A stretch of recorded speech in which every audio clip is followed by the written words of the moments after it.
আসসালামু আলাইকুম everyone, welcome to my channel. আজকে আমি আপনাদের সঙ্গে শেয়ার করব খুবই সহজ একটা নারিকেলের পিঠার রেসিপি।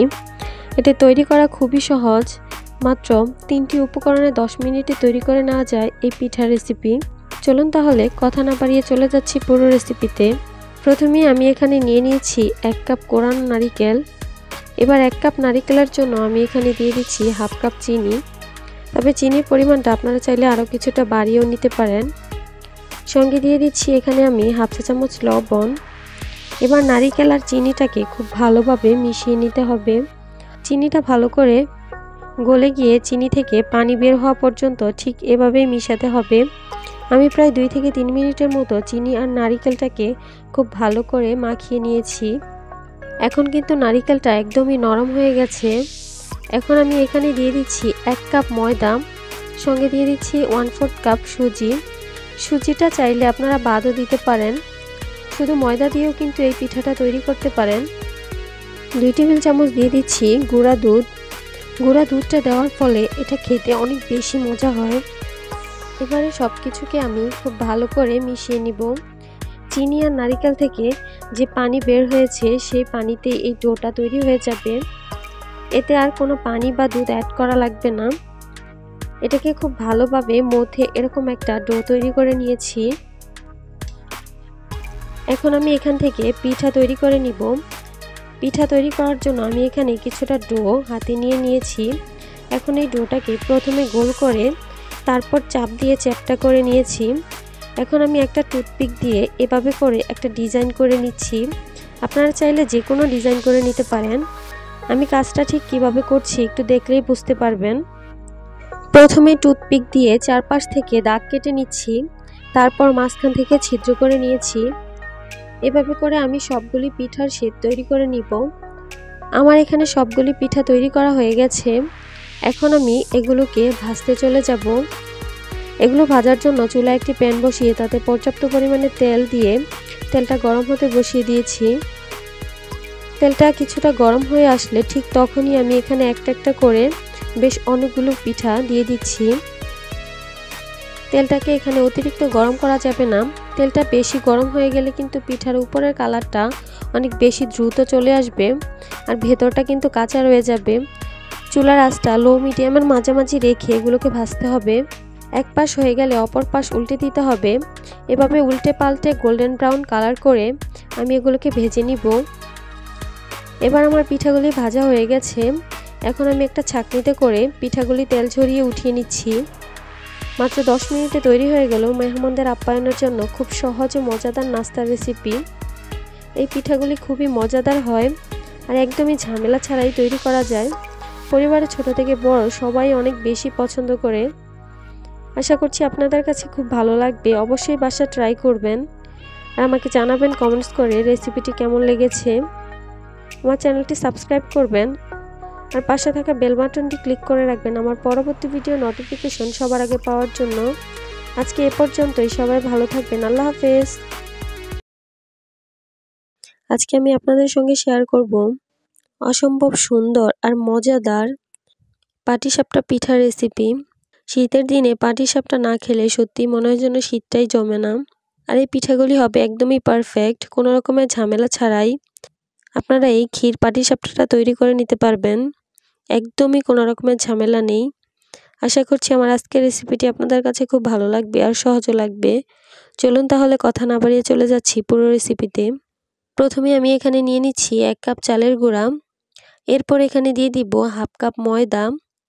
ময়দা দিলে পাটিসাপটা পিঠাটা অনেক বেশি সফট হবে, অনেকক্ষণ ধরে সফট থাকে। 2 টেবিল চামচ দিয়ে দিচ্ছি গুঁড়ো দুধ। এতে করে পাটিসাপটা পিঠার স্বাদটা আরও বাড়বে। চিনি দিয়ে দিচ্ছি 2 টেবিল চামচ। লবণ দিয়ে দিচ্ছি 1/4 চা চামচ। এবারে সবগুলো শুকনো উপকরণ আমি একটু একসঙ্গে মিশিয়ে নিচ্ছি। এবার আমি এখানে দিয়ে দিচ্ছি পানি।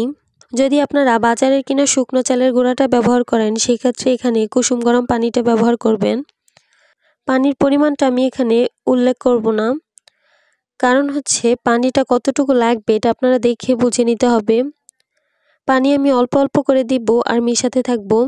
এতে করে পিঠার ব্যাটারটা একদমই ভালোভাবে বোঝা যাবে। পাটিসাপটা পিঠা তৈরির জন্য আমাদের একটা পাতলা ব্যাটার তৈরি করে নিতে হবে। আমি 3 থেকে 4 মিনিটের মতো এই ব্যাটারটাকে খুব ভালোভাবে ফেটিয়ে নিয়েছি। এখন আমি একটু দেখিয়ে দিচ্ছি ব্যাটারটার কনসিস্টেন্সিটা কীরকম। এই ব্যাটারটা এখন একটু পাতলা মনে হলেও যখন আমি 20 মিনিটের জন্য রেখে দিব তখন কিন্তু অনেকটাই গাঢ় হয়ে যাবে। আমি এখানে ঢাকনা দিয়ে ঢেকে রেখে দিব 20 মিনিটের জন্য। এরই মধ্যে আমি খিরসাটা তৈরি করে নিব। আমি একটা প্যানে 1 কাপ লিকুইড দুধ নিয়েছি। নিয়ে নিচ্ছি 1 কাপ গুঁড়ো দুধ, 2 টেবিল চামচ দিয়ে দিচ্ছি চিনি। এই খিরসাটাকে আরও ঘন করার জন্য দিয়ে দিচ্ছি 2 টেবিল চামচ ময়দা। এখানে ময়দার পরিবর্তে চালের গুঁড়োও দিতে পারেন। লবণ দিয়ে দিচ্ছি 1 চিমটি। এবার এখানে দিয়ে দিচ্ছি হাফ কাপ খেজুরের গুড়। গুড়টাকে আমি কুচি করে কেটে নিয়েছি। আমি চিনি গুড় দুটোই দিয়েছি, আপনারা চাইলে যে কোনো একটাও দিতে পারেন। এবারে সব কিছুকে খুব ভালোভাবে মিশিয়ে নিতে হবে। গুঁড়ো দুধ দিয়ে আমি এই ইনস্ট্যান্ট খিরসাটা তৈরি করে নিয়েছি। আপনারা চাইলে লিকুইড দুধ জাল করে ঘন করেও তৈরি করে নিতে পারেন। 2 থেকে 3 মিনিটের মধ্যে খিরসাটা ঘন হয়ে গেছে। শুরু থেকে শেষ পর্যন্ত চুলার হিটটা লোতে রেখে অনবরত নাড়তে থাকতে হবে। এই অবস্থায় আমি খিরসাটা চুলা থেকে নামিয়ে নিব, কারণ ঠান্ডা হয়ে যাওয়ার পর এটা কিন্তু আরও অনেকটাই ঘন হয়ে যাবে। প্রায় 20 মিনিট পর আমি এই ব্যাটারটা থেকে ঢাকনাটা তুলে নিচ্ছি।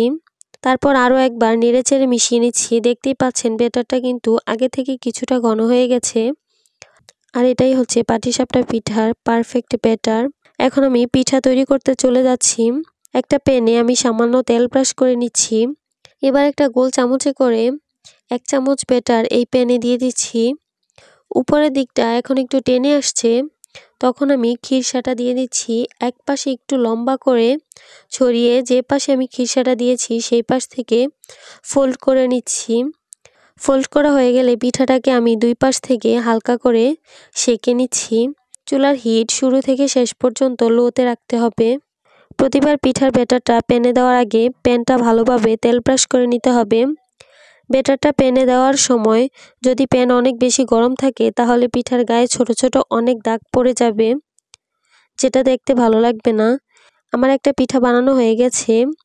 আপনাদের বোঝার সুবিধার্থে আমি আরও একটি পিঠা বানিয়ে দেখিয়ে দিচ্ছি। পাটিসাপটা পিঠা বানানো খুবই সহজ, একদমই কঠিন কিছু না, শুধু কয়েকটা বিষয় মাথায় রাখলেই হবে। দেখতেই পাচ্ছেন আমার সবগুলো পিঠা খুব সুন্দরভাবে তৈরি হয়ে গেছে। পিঠার উপরে কোনো রকম দাগ বা ফাটল নেই। আমার দেখানো নিয়মগুলো ফলো করলে আপনাদের হবে এরকম সুন্দর পাটিসাপটা পিঠা। আশা করছি আপনাদের কাছে কোনো ঝামেলা মনে হয়নি। একদমই সহজভাবে দেখানোর চেষ্টা করেছি। এভাবে যে কেউ চাইলেই এরকম ইনস্ট্যান্ট পাটিসাপটা পিঠা বানিয়ে নিতে পারে। আশা করছি আমার আজকের রেসিপিটি আপনাদের কাছে অনেক বেশি ভালো লেগেছে আর সহজও লেগেছে। আজকে আমি করে দেখাবো রান্না করার হাঁড়িতে পিঠা ছাকার ছাঁকনি দিয়ে ভাপা পিঠা তৈরির সবচেয়ে সহজ রেসিপি। মাত্র 10 মিনিটে বেশ অনেকগুলো পিঠা তৈরি করে নিতে পারবেন। আর শীতের সময় এটা তো খুবই জনপ্রিয় একটি পিঠা। এটা খেতে পছন্দ করে না সত্যি এমন কেউ নেই। আশা করছি আমার আজকের রেসিপিটি আপনাদের কাছে খুব ভালো লাগবে আর সহজও লাগবে। চলুন তাহলে কথা না বাড়িয়ে চলে যাচ্ছি পুরো রেসিপিতে। প্রথমে পিঠা তৈরি করার জন্য আমি একটি মিক্সিং বোলে নিয়ে নিয়েছি 2 কাপ চালের গুঁড়া, সাথে দিচ্ছি 1 চা চামচ লবণ। এবার লবণ আর চালের গুঁড়াটাকে প্রথমে একটু ভালো করে মাখিয়ে নিতে হবে। মাখানো হয়ে গেলে এবার আমি এখানে দিয়ে দিচ্ছি নর্মাল টেম্পারেচারে থাকা পানি। পানিটা আমি অল্প অল্প করে দিব, একসঙ্গে অনেক বেশি দিলে ডোটা অনেক বেশি নরম হয়ে যাবে। পানির পরিমাণটা আমি বলতে পারছি না, আপনারা যখন দেখবেন চালের গুঁড়াটা মুঠো করলে এভাবে দলা পেকে যাবে, আবার চাপ দিলে ভেঙে গুঁড়িয়ে যাবে, তখনই বুঝতে হবে ময়ানটা একদমই পারফেক্ট হয়েছে। এবার আমার মাখানো হয়ে গেছে। এখন আমি একটি মিক্সিং বোলে এরকম একটা ছাঁকনি নিয়ে নিয়েছি। এই ছাঁকনিতে করে এই চালের গুঁড়াগুলো আমি ছেঁকে নিব। এতে করে চালের গুঁড়ার ময়ানে কোনো রকম দলা পেকে থাকবে না, পিঠাগুলো একদমই স্মুথ হবে। আমি এভাবে করে সবগুলো ছেঁকে নিব।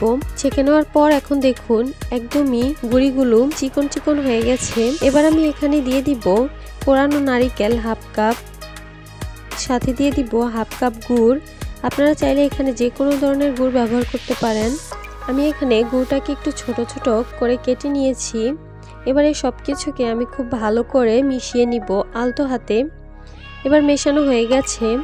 এখন আমি একটি বাটিতে নর্মাল টেম্পারেচারে থাকা পানির মধ্যে এরকম একটা ছিদ্র করা নেট কাপড় নিয়ে নিয়েছি। এটাকে আমি পানিতে ডুবিয়ে রাখবো। তারপর এখন এরকম একটা পিঠা বানানোর বাটি নিয়ে নিয়েছি। এটা 20 টাকা দিয়ে কিনেছি, যে কোনো মার্কেটে অনায়াসে পেয়ে যাবেন। এখন আমি প্রথমেই একটা বাটিতে কিছু শুকনো চালের গুঁড়া দিয়ে এটা একটু নেড়েচেড়ে নিচ্ছি। এখন আমি এই পিঠার মিশ্রণ থেকে কিছুটা মিশ্রণ বাটিতে নিয়ে একটা পিঠার শেপ করে নিচ্ছি। একটু হাত দিয়ে হালকা চেপে চেপে পিঠার শেপটা তৈরি করে নিতে হবে। পিঠার শেপটা তৈরি করা হয়ে গেছে। এখন আমি ওই যে বাটিতে কাপড় ভিজিয়ে রেখেছিলাম সেটা নিলাম। এটা ভালো করে চেপে তারপর পিঠার শেপটার উপর দিয়ে কাপড়টাকে ভালো করে মুড়িয়ে নিব। এখন আমি এটাকে ভাপে দিতে চলে যাব। তার জন্য আগে থেকে আমি চুলায় একটি হাঁড়ি বসিয়ে তাতে পানি ফুটতে দিয়ে দিয়েছি। পানিটা যখন ফুটে আসবে তখন আমি এখানে এরকম একটা ছাঁকনিতে করে পিঠাটা এই হাঁড়িতে বসিয়ে দিচ্ছি। তারপর আলতো হাতে বাটিটাকে সরিয়ে নিচ্ছি। এখন আমি ঢাকনা দিয়ে পিঠাটাকে ঢেকে দিব 2 থেকে 3 মিনিটের জন্য। এবার দেখুন 2 থেকে 3 মিনিট পর পিঠাটা আমার হয়ে গেছে।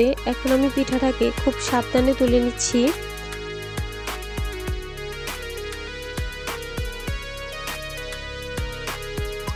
দেখুন তৈরি হয়ে গেল একদমই কম সময়ে আর সহজে, মাত্র 3টি উপকরণে ভাপা পিঠা। শীতের দিনে ভাপা পিঠা না খেলে সত্যি জমে না। এভাবেই আমি সবগুলি পিঠা একইভাবে তৈরি করে নিব। শীতের দিন এরকম গরম গরম ভাপা পিঠা সত্যি খেতে অনেক বেশি মজা লাগে। আশা করছি আমার আজকের রেসিপিটি আপনাদের কাছে খুব ভালো লাগবে আর সহজও লাগবে। যদি ভালো লাগে থাকে অবশ্যই একটি